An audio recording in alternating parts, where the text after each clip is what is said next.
Hey guys, what's happening? Welcome back to the B-sides. Last week we talked about Jordan, and I this week I'm going to skip over speaking about Israel because, truth be told, I'm really not ready to talk about it yet. I have to. There's a lot of emotions that I'd like to process. There's a lot more research that I would like to do, and a lot more conversations that I would like to have before I even delve into even the beginnings of my thoughts of my experiences there. So, I am going to skip Israel and go to Turkey, which I should have done in the first place, but that's a whole nother story. Anyway, so Turkey. I have dreamt about going to Turkey, gosh, my whole life. And when I booked my ticket from Tel Aviv to Istanbul, I can't even tell you how excited I was. And one of my now dear friends that I met in Lebanon told me of a place that I should stay on the Asia side. And so I heeded her advice because she always gives such wonderful advice. And I stayed there. So I flew into Istanbul and I stayed in this incredible hostel. And I'm not telling you what it was or where it is because I'd like it to stay a secret for the next time I go back.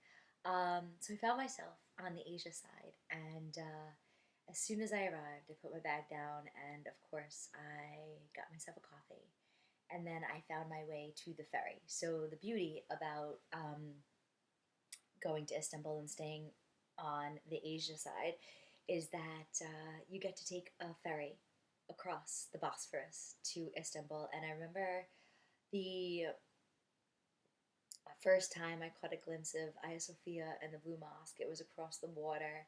And I remember just jumping up and down and just, because there was a fence. And so I'm jumping and I'm jumping. I'm like, is that it? Is that it? Is that what I've dreamt about my whole life? And absolutely, absolutely it was. So that was the sentiment that I took the ferry across. And the weather was just fabulous. I mean, it was still during Ramadan and it was hot, but it wasn't too hot.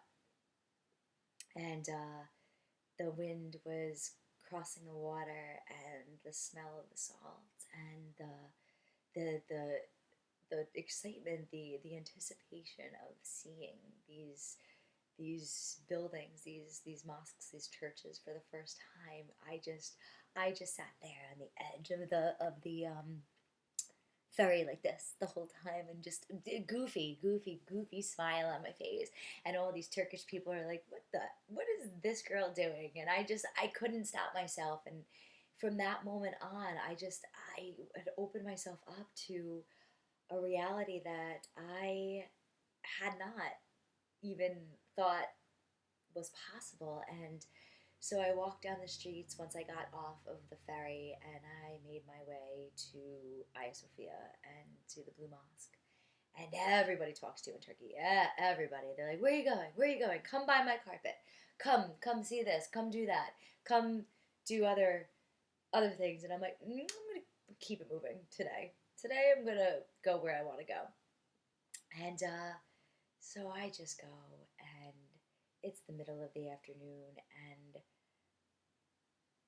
I just stand in front of these incredible two mosques that are across from one another. And then the call to prayer comes, and holy shit, man. I just thought I died and went to heaven right there.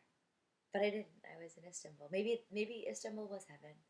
And that was what it was like every single day, getting going to see all of this history, all of the remnants of the Ottoman Empire and Constantinople and all of the things that I studied in art history and used to dream about when I would close my eyes at night when I was prepping for a test. I was like, oh man, I can't wait to see this in person. I can't wait to see this in person. And so when I saw it in person, when I the next day I took the ferry back to where I was staying, and the next day I went to Hagia Sophia, and I just sat there for hours, for hours, and I just once again thought that I had died, and that if I were to die, that I was dying the happiest art historian in the world.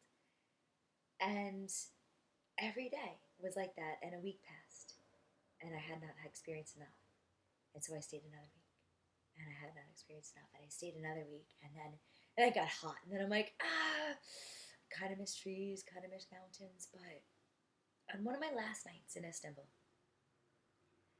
I was taking the ferry back, and when you take the ferry back, people recognize you. You know, when you go places. So I had always bought some food from street vendors, whether it was a simit or a like a delicious fish burrito thing, or just even an ear of corn that's grilled or boiled, whichever one you wanted. And I just was eating it on the ferry, and then it was so clear. The moon was rising, and I just stood there and I just watched the world pass by. And they start in Turkish, the Turkish, they love to sing. They have such a rich tradition of music and culture. And so I'm sitting on the ferry listening to two guitars playing side by side. And then the whole ferry sings, and then people start to get up and dance. And my heart just began to swell, and I left the ferry, and as I left the ferry, more people were dancing in the street. And I thought to myself, just, in that moment, I was like, this is the happiest I have ever been in my entire life. And I allowed myself to get upset because for the moment before that, I didn't allow myself. I know, you talk about happiness and you cry, right? Oh, this is what happens. But I just got so upset for a hot second because my whole life, I was like, why? Why would I want to be happy? And then when I experienced these moments, when I experienced this swelling of my heart, this joy in my soul, I said, God damn it. This is what happiness is. This is what I've been missing my entire life. And I knew I couldn't be greedy with it. I knew I couldn't, you know, I knew that happiness wasn't going to last forever, but as I made my way back to the hotel that I was staying at, I just closed my eyes and I thought, I am going to remember this forever. I'm going to remember what this feels like.